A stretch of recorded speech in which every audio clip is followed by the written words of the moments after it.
Jamás un pueblo tuvo cosas tan sagradas que defender, ni convicciones tan profundas por las cuales luchar. Nos acompaña la convicción más profunda de que las ideas pueden más que las armas, por sofisticadas y poderosas que éstas sean. Buenos días, queridos amigos de este Café con Daniel. Aquí tienen, usted la conoce, la cafetera italiana, que dicen los italianos que es cubana, pero es la misma que utilizamos nosotros aquí, se llama cafetera italiana. Aquí estoy, acabo de hacer un café, los invito. Estoy echando el café, ¿verdad? Porque después dicen que yo estaba usando la taza vacía y que la taza no tenía nada, esas cosas. Esta es una taza de café original, café cubano. Y los invito a compartirlo conmigo. Un café con Daniel. Buenos días, buenas tardes, buenas noches, queridos amigos. Acaba de desatracar la nave de los necios. Hoy es sábado y está a punto de comenzar nuestro programa Un café con Daniel, desde La Habana, Cuba. Conducido como siempre por Raúl Antonio Capote, quien les habla. Como les prometí, hoy tenemos un tema extremadamente importante e interesante que tocar, que tiene que ver con la sanción que se le aplicó recientemente a varias compañías de cruceros por haber infringido la ley Hedberton. Supuestamente haber violado y haber traficado, como dicen ellos, con bienes sometidos a litigio por parte del gobierno estadounidense. Yo les prometí utilizar un documento bien interesante. Aquí hay varias cosas que no han sido muy tratadas, pero que nos van a esclarecer sobre la verdad de esta historia, que nos van a traer luz sobre esta historia y que les va a servir como argumento. Yo espero que la convocatoria haya logrado llegar a más personas para que no se pierda esta investigación, no se pierda esta documentación que voy a poner yo en manos de ustedes hoy a través de nuestro programa, y espero que lo compartan para desmentir las falacias que tienen que ver con la aplicación del artículo 3, sobre todo de la ley Hedberton, cómo se ha utilizado, cómo se ha manipulado el tema de las nacionalizaciones y de las confiscaciones, y las diferencias que hay entre una cosa y otra, porque mucha de la gente, disculpen, que hoy está reclamando propiedades en Cuba, está reclamando propiedades que fueron obtenidas de manera fraudulenta. No quiere decir que todo, no voy a ser injusto, pero muchos de ellos eran personeros del gobierno de Batista, eran parte de la camarilla gobernante en Cuba en aquellos años, o eran miembros de la mafia que estaba entronizada en Cuba, en aquel imperio de la mafia que dirigió Lucky Luciano, que dirigió Meyer Lansky, y el cual Batista era capo. Muchos eran personeros o testaferros de la mafia y del gobierno que se beneficiaron con el dinero público, que robaron, que malversaron, y a los cuales no se le aplica la nacionalización, sino se aplica confiscación sin derecho a indemnización, porque lo que hizo la revolución a través del Ministerio de Bienes Malversados que se crea es devolver lo que se robaron al pueblo cubano. Y aquí vamos a hablar de estadística, vamos a hablar de algunos nombres bien interesantes en esta temática que nos ayuda a esclarecer realmente de qué estamos hablando y qué es lo que persigue en realidad esta ley, qué es lo que persigue la aplicación ahora precisamente de esta ley, tratando de cercar por todas las vías todas las maneras que Cuba puede obtener, todas las formas en que Cuba puede obtener inversión extranjera tan necesaria para echar adelante nuestra economía. Este cerco brutal que se ejerce sobre Cuba para demostrar la inviabilidad del socialismo, según ellos, demostrar la incapacidad del gobierno cubano para levantar la economía y, por supuesto, poner de rodillas a la nación. Todos sabemos lo que es todo. busca, todos sabemos las intenciones y todos sabemos cuáles serían los resultados si ellos lograran su propósito. Recuerden, como hemos mencionado en programas anteriores, que una de las razones de esta ley va dirigida directamente a la independencia y la soberanía del país. Ese es uno de los motivos de la creación de esta ley.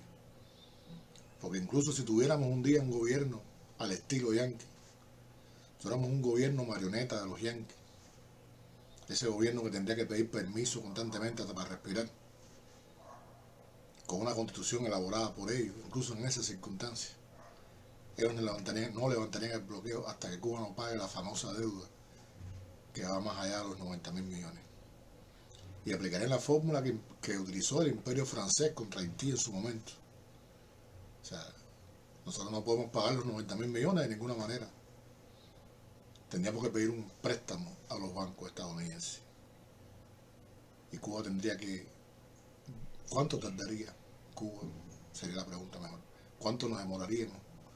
¿Qué sacrificio habría que hacer en la historia de este país futuro para nosotros poder pagar los intereses de esa deuda? O sea, Cuba quedaría endeudada de por vida. Y estaríamos hablando entonces de la muerte de este país como nación, del empobrecimiento absoluto de este país en todos los sentidos. Porque volveríamos a ser otra vez el paraíso de la mafia, el paraíso de las transnacionales, el paraíso de la pobreza de la mayoría de la gente. Y lo que pretendemos además demostrar de que Cuba no era ese país desarrollado que pintan. Es verdad que Cuba tuvo éxito en muchas cosas. Es verdad que Cuba, con la radio, la televisión, los ferrocarriles, hay un montón de ítems que ellos siempre manejan que son reales, que son verdad. Y los primeros automóviles, la cantidad de automóviles, pero fuimos los primeros también en el tráfico de cocaína, en el juego, en el imperio de la mafia, en la pobreza de millones de campesinos, en la represión violenta. Fuimos un laboratorio de represión. Cada vez que oigo decir eso de los maravillosos años 50 y cómo se vivía el cubano y te dan una imagen idílica que olvida los atroces crímenes de la dictadura de Batista, bueno, uno no le queda más remedio que sentir una rabia profunda ante tal estupidez, tal ignorancia o tal mala intención. Entonces sencillamente vamos a tomarnos un café, los invito a tomar un café. Mira por aquí, tomar un café cubano, hacer una pausa para que ustedes también puedan tomarse el suyo y compartir. Y vamos a entrar de lleno en el centro del problema. Vamos a empezar a usar este documento que les prometí que traía, que es un documento que tiene que ver con las nacionalizaciones. Aquí hay varios documentos de bufetes de abogados estadounidenses que dictaminan sobre estas leyes. O sea, no voy a recurrir solo a cubanos, aquí hay bufetes de ese país. Y lo voy a repetir, a buscar en la Gaceta de la República alguna información sobre estos temas. Entonces, en unos minutos estamos de nuevo con ustedes.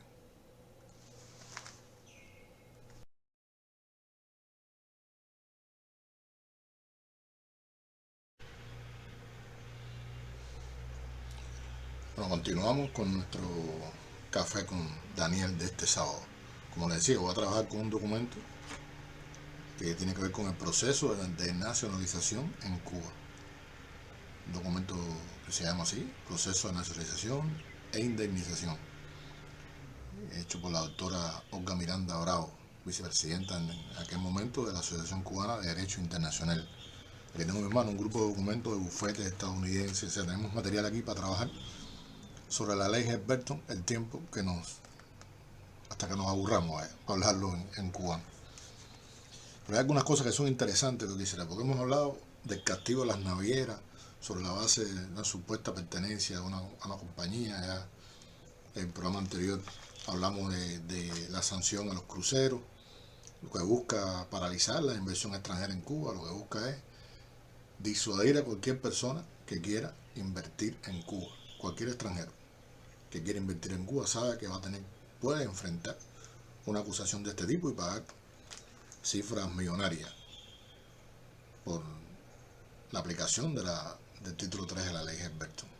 Bueno, pero quiero referirme un poco, y tiene que ver también con la imagen que nosotros tenemos la Cuba, de esa Cuba maravillosa que nos pintan a cada rato y de la cual la contrarrevolución habla con tanto fervor, la tacita de oro, la Cuba maravillosa, donde se niega la represión de la policía de Batista. Usted no puede hablar de los años 50 obviando los crímenes de Batista.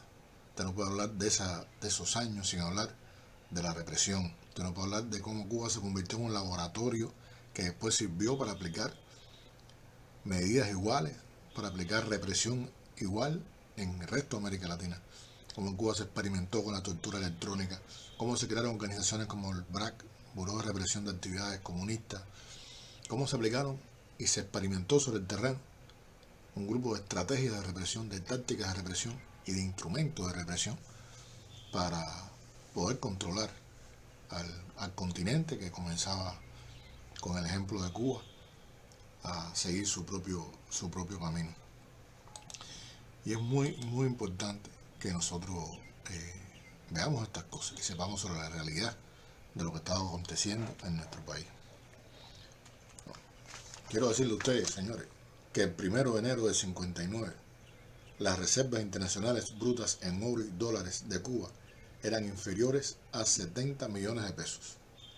La tiranía Batista, que había llegado al poder mediante un golpe de Estado en 1952, apoyada por el gobierno de Estados Unidos y los grandes intereses financieros estadounidenses, había reducido a tal cifra nuestras reservas, que eran de 509 millones de dólares al inicio del primer quinquenio del último quinquenio, de 1950. El robo y la malversación de la camarilla gobernante y sus aliados, incluyendo la mafia, trajo como consecuencia que se malversaran más de 460 millones de dólares de las reservas monetarias internacionales del país. A más de 1.300 millones ascendía la deuda pública nacional. En la década del 50-60, Cuba tenía una balanza de pagos desfavorable con los Estados Unidos de 1.000 millones de dólares, resultado además de la entrega de las riquezas del país. El latifundio imperante, con una concentración de la tierra en pocas manos, representaba que 2.336 fincas ejercían el dominio sobre 317.000 caballerías de tierra. Una caballería, recuerden, que igual a 13,42 hectáreas. Lo que quiere decir que el 1,5% de los propietarios poseían el 46% del área nacional de fincas, fundamentalmente en manos norteamericanas, igual que las refinerías, las minas de níquel y otras, gran parte de la banca, las principales industrias, azucareras y otras. Estos son elementos para que usted tenga idea del deplorable estado económico financiero del país, sumido en un brutal subdesarrollo, al momento de comenzar el necesario proceso de nacionalización. Muchos han hablado y nos hemos referido varias veces sobre las nacionalizaciones de las propiedades en Cuba. La ley Helms-Burton, la ratificación presidencial que tuvo, la aplicación del título 3 con el gobierno de Donald Trump y todo lo que se ha especulado, lo que se sabe y lo que no se sabe sobre este tema. Y bueno, realmente para mucha gente en el mundo parecía improbable que Estados Unidos abandonara el clásico principio de acto de Estado aplicado por sus tribunales, o que violentaran el procedimiento de reclamaciones extranjeras adoptado desde 1949, o que cercenaran atribuciones presidenciales para dirigir la política exterior de la nación, que justificaran descarnadamente la violación de la soberanía de otros estados con la imposición de la extraterritorialidad sin ningún tipo de recato, para justificar la injerencia interna en los asuntos de otros países que no se pliegan a sus políticas. Sin embargo, todo sucedió con el único objetivo, por supuesto, de recuperar su propiedad y dominio sobre Cuba. Acabar con el latifundio, que era uno de los objetivos fundamentales de la revolución. Liquidar la parcería, el desalojo, el tiempo muerto, los jornales de hambre, eran cuestiones de principio, primordiales para la revolución triunfante. Recuerden que era una promesa que se había hecho con Don Moncada, que en la Constitución del 40 aparecía la proscripción del latifundio, pero que no se hicieron leyes que pudieran hacer realidad una ley que acabara con el latifundio en Cuba. Y el 17 de mayo del 59 se promulgó la ley de reforma agraria que fija el máximo de la tierra por propietario a 30 caballerías, que debía ser explotada, y de no ser así, en un plazo de 2 años se aplicaría la expropiación forzosa. Lo que realmente se hizo al dictarse la segunda ley de reforma agraria, que redujo este límite a 5 caballerías. Esta ley se aplicó tanto para los cubanos como para los extranjeros, y tenía excepciones al límite. Por ejemplo, se elevaba a 100 caballerías para áreas cañeras cultivadas o ganaderas o de arroz con altos rendimientos. El artículo 29 de la ley reconoció el derecho constitucional de indemnización a los propietarios expropiados, fijando el valor de la compensación tomando como base la declaración del dueño en el amillaramiento municipal, y en cuanto a los edificios, animales, etc., por tasación.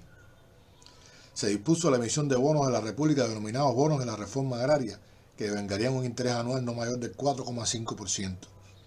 Los bonos se redimirían en un plazo de 20 años y cada año se incluiría en el presupuesto la partida correspondiente. Le concedía además 10 años de exención de impuestos sobre la renta personal y otros beneficios. Para los aparceros, precaristas y otros campesinos que trabajaban la tierra propiedad de otros, se les entregó gratuitamente a cada uno el llamado mínimo vital de 2 caballerías de tierra.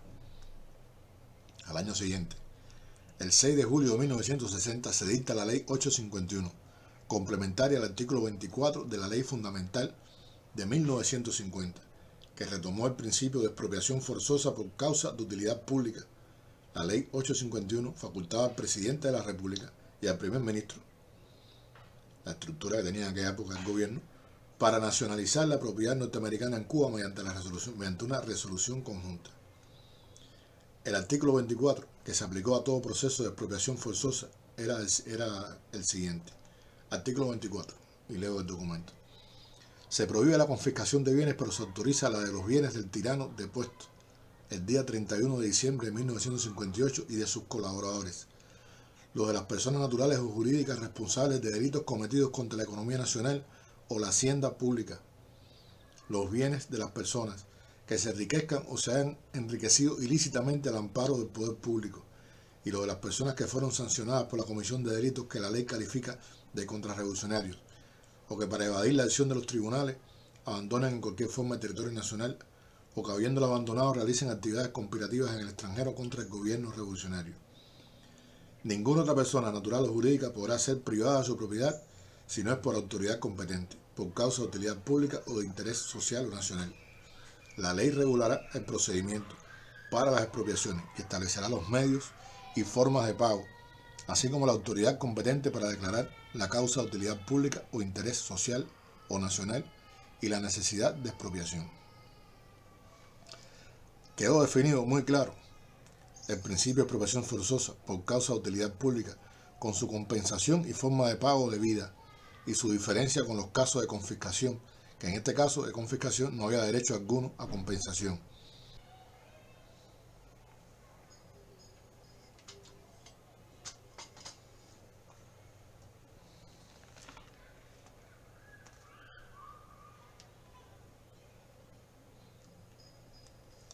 La ley 851 estableció la forma y modo de compensar la propiedad nacionalizada mediante los bonos de la República emitidos al efecto, y se disponía la designación de peritos para valorar dichos bienes a los fines de su pago mediante la amortización de dichos bonos, que se haría contra un fondo creado en el Banco Nacional de Cuba denominado Fondo para el Pago de Expropiaciones de Bienes y Empresas Nacionales de Estados Unidos de Norteamérica. El referido fondo se nutriría anualmente con el 25% de las divisas extranjeras que corresponda al exceso de las compras de azúcar que cada año compra los Estados Unidos a Cuba sobre los 3 millones de toneladas largas españolas, a 5,75 centavos la libra. Los bonos devengarían un 2% de interés anual y comenzarían a pagarse en un plazo no menor de 30 años. Si no hubiera existido el bloqueo a partir de 1990, los ciudadanos estadounidenses hubieran comenzado a cobrar su debida indemnización. Hubieran cobrado sin ningún problema lo que le correspondía. 30 días después, el 6 de agosto del 60, se dicta la resolución conjunta número 1 de conformidad con la ley 851 y se dispone la nacionalización mediante procedimiento de expropiación forzosa y consiguiente compensación de las 26 empresas norteamericanas más representativas, iniciando la lista la Compañía Cubana de Electricidad y la Compañía Cubana de Teléfono, que habían explotado al pueblo con altas tarifas y mal servicio. La seguían las 3 refinerías que habían fraguado el boicot contra nuestro pueblo para dejarlo sin combustible y 21 empresas extranjeras. El 17 de septiembre de 1960 se dictó la resolución conjunta número 2 por la cual se nacionalizaron los 3 bancos norteamericanos que operaban en Cuba: el First National City Bank of New York, el First National Bank of Boston y el Chase Manhattan Bank, también, por supuesto, al amparo de la ley 851. El 24 de octubre, igualmente, se dictó la resolución conjunta número 3 que dispuso la nacionalización de los restantes bienes norteamericanos, algo más de 160. Desde temprana fecha, en el 59, después de la primera ley de reforma agraria, el gobierno de Cuba reafirmaría su disposición de discutir sin reserva y sobre la base del respeto mutuo las diferencias surgidas con el gobierno de Estados Unidos sobre la reivindicación de su riqueza y los prejuicios que hubieran significado para personas naturales o jurídicas norteamericanas. El 22 de febrero del 60, el gobierno de Cuba, con vista a reanudar las conversaciones con los Estados Unidos a este efecto, demanda de este a que mientras se esté negociando no se adoptara medida alguna que prejuzgue el resultado de las conversaciones. La respuesta arrogante de la administración fue que no podía aceptar tales condiciones. Por supuesto, se estaban gestando otras agresiones militares y económicas contra Cuba. Es absolutamente falso que el gobierno de Cuba se niegue a negociar su diferencia con Estados Unidos, a lo que nos hemos negado y nos negaremos siempre a negociar bajo condiciones de fuerza, bajo presión. Y eso lo hemos dicho más de una vez, lo conoce Estados Unidos y la comunidad internacional. La cuota azucarera que anualmente contrataba Estados Unidos a Cuba para el año 60-61 era de 3.119.655 toneladas. El 6 de julio del 60, el presidente de Estados Unidos, facultado para ello por la ley azucarera norteamericana, redujo a 39.752 toneladas cortas el azúcar cubano en el mercado nacional.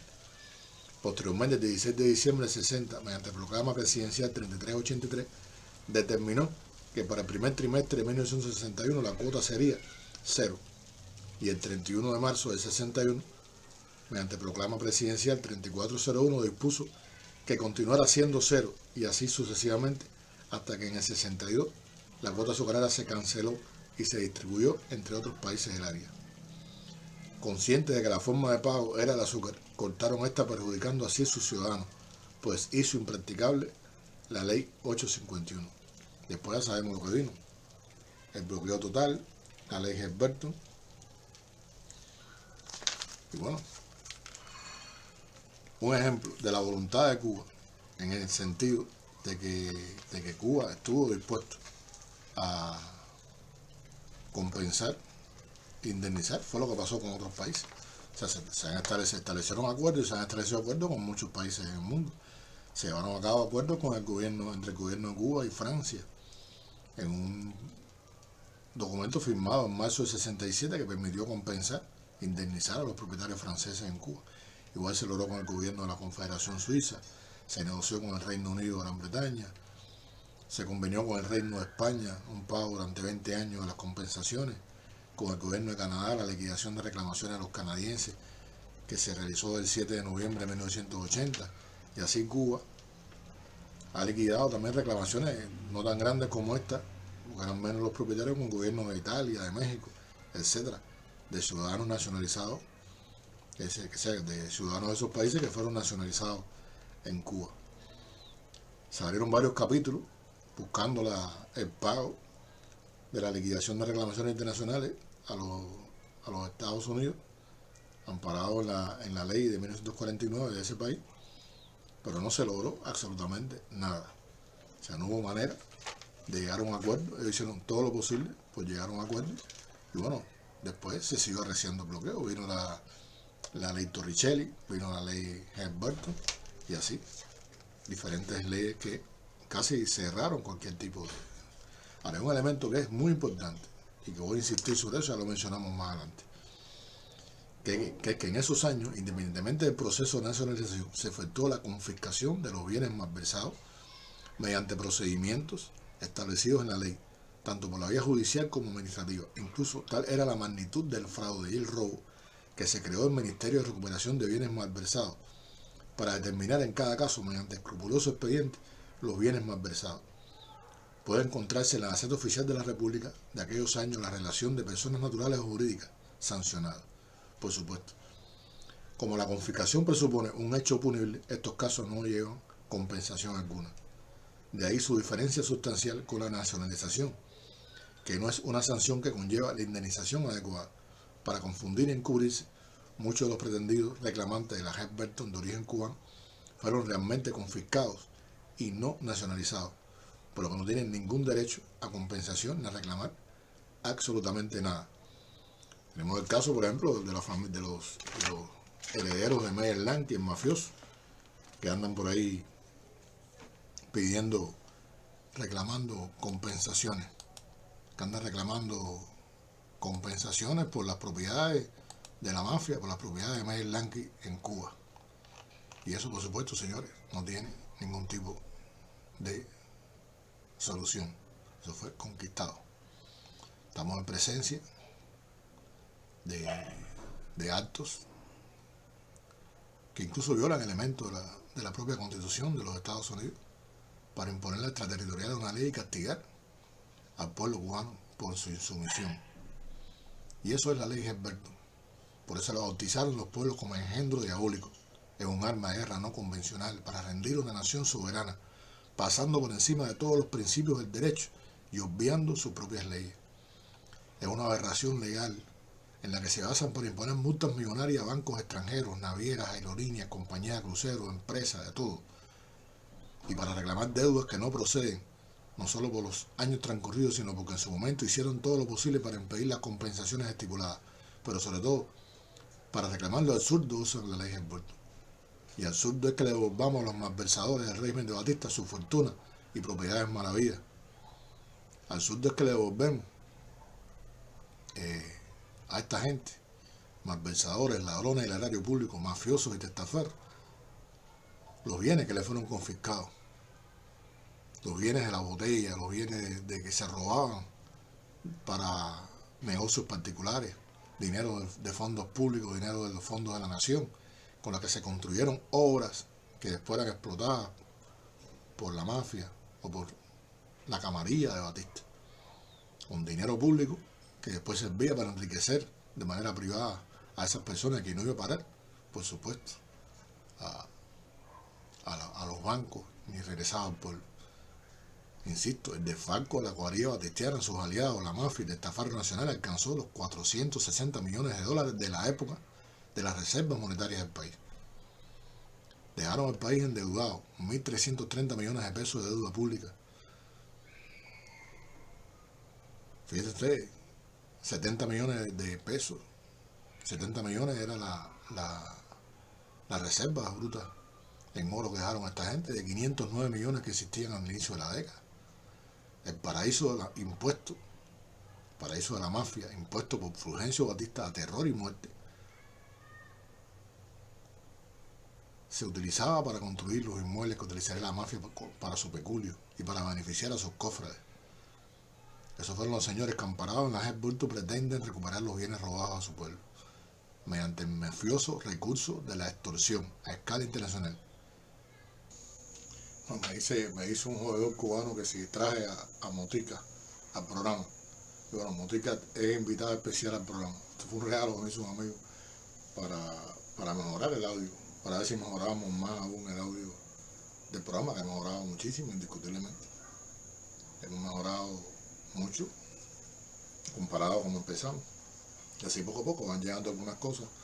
Uno puede comprar alguna cosa por aquí, algún amigo te dona otra por allá. No están más venidas las donaciones, el equipamiento que son necesarios para que esto funcione. Bueno, aquí me regala una cosa por aquí, otro me trae otra por allá. Y así hemos ido armando las condiciones para hacer este programa. Así que no me pongo bravo si alguien encuentra por ahí alguna cosa que me pueda ser de utilidad. Yo le decía, traía este documento es fabuloso. Aquí quedan muchísimas cosas más, pero aquí viene, bueno, la ley de reforma urbana, cómo se llevó acá adelante, los pagos de la ley de reforma agraria, todo cómo se ejecutó. La ley de reforma urbana el 14 de octubre de 1960, que entregó la casa a sus inquilinos y pagó la compensación a los antiguos propietarios, ya fueran nacionales o extranjeros, incluso con pensiones vitalicias, después de haber cobrado el valor del inmueble afectado. Y eso lo sé personalmente porque hubo algunos de mi familia que eran propietarios de este tipo de inmuebles y que fueron afectados por la ley de reforma urbana y recibieron una compensación monetaria se le pagaron una indemnización por los inmuebles que habían sido afectados por esta ley. Hay también alguna gente que de pequeños negocios en el año 62, mediante la ley 1076 del 5 de diciembre, que se nacionalizó cierto tipo de comercio minorista, pequeño, que también no se tuvo en cuenta la nacionalidad, se fue en general para todo el mundo, lo mismo cubano que extranjero. Y yo quiero insistir en que incluso por las propias leyes de Estados Unidos establecen el derecho a la nacionalización y a la confiscación como un elemento de soberanía permanente de un Estado. Y aparece además registrado según la Carta de Derechos y Deberes Económicos de los Estados de 1974. O sea que lo que Cuba hizo estuvo perfectamente acorde a la ley. Pero hicieron todo lo posible para que no se pagara, hicieron todo lo posible para que no se hiciera efectivo este pago. Aquí aparece todos los distintos países, realmente es un documento muy rico, país por país, qué fue lo que se aplicó para pagar, casos muy especiales que se vivieron en bufetes estadounidenses, un caso famoso que fue la sentencia del caso Sabatino, donde aparece también un grupo de elementos de este caso. Y bueno, algunas resoluciones, algunos temas de análisis de bufetes de abogados estadounidenses con relación a estos temas. Bien interesante, yo creo que he tratado de darle la mayor cantidad de elementos posible. Podemos seguir en otros programas buscando muchísimos más elementos que los tenemos para enriquecer nuestro arsenal de armas para enfrentar la mentira, para enfrentar el engaño. Porque al final, señores, tenemos que tener claro qué es lo que busca esta gente con esas medidas. Tenemos que tener claro que la ley Helberton es un engendro diabólico, no es un calificativo demonizante gratis, que lo es de verdad. Recuerden que establece incluso, y aquí quizás un día podemos dedicar a otro de los títulos, a varios de los títulos de la Helberton, un programa que establece incluso en un gobierno hecho a la imagen y semejanza de lo que ellos quieren, ¿qué pasaría? ¿No? Según ellos, según la ley, según incluso la propia Helberton y según las leyes para la transición a la democracia que ellos crearon para Cuba, incluso con un gobierno así, un gobierno títere de los Estados Unidos, tendría que pagar más de 90.000 millones de dólares de compensación a toda esta gente, incluyendo a los malversadores de Batista, a los ladrones del erario público, a toda esa gente que acabaron, a los botilleros, a toda esa gente. No, me tengo una idea, Esteban Ventura Novo, el policía asesino, terrible, torturador, tenía millones escondidos en los bancos. ¿De dónde lo sacó? De la extorsión a los familiares de los presos. Lo sacó de la tortura, del secuestro de personas inocentes, a los cuales le pedía dinero a la familia para dejarlos con vida. Y cambiaba la vida de esa gente por esas cosas. Era el robo de los registros que realizaban. Entonces los familiares, los descendientes de estos represores, ahora resulta ser que se consideran con derecho a reclamar los bienes mal habidos que fueron confiscados de acuerdo a la ley y que no regresarán jamás a sus manos. Bueno, queridos amigos, este ha sido un café con Daniel, los sábados. Espero que les haya servido toda la información que hemos tratado de brindarle, que pudiera ser muchísimo más, en dependencia de los programas. Vamos a ir intercalando quizás algunas de estas cosas. porque la ley Helberton es algo que los cubanos tenemos que saber de memoria. El plan Bush y la ley Helberton son las dos herramientas de la guerra que Estados Unidos le realiza a la revolución cubana. Ahí está la guerra contra Cuba, bien definida en todos sus acápites, en todos sus sentidos. El financiamiento de las acciones contrarrevolucionarias, la guerra económica, la guerra financiera, en todos los sentidos, todos los ángulos de esta guerra terrible contra Cuba aparecen perfectamente registrados en esos dos documentos que les digo, deberían estar en la almohada, debajo de la almohada de todos nosotros, que deberíamos dominar esto como nadie y explicárselo al resto del mundo para que se sepa de qué se tratan estas cosas, que no es un embargo, que no es un simple bloqueo, que es una guerra económica, como muy bien definió Fidel y como muy bien vimos en el programa anterior de la hora de la verdad. Bueno, queridos amigos, nos vemos el martes que viene en otra hora de la verdad para analizar noticias relevantes que estén en ese momento circulando en este mundo, para tratar de esclarecer la verdad entre el gran amasijo de mentiras, entre la gran hojarasca de mentiras que construyen los medios hegemónicos al servicio del imperialismo en todo el mundo. Muchas gracias, nos vemos.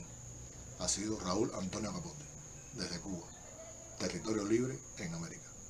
Un gran abrazo para todos ustedes.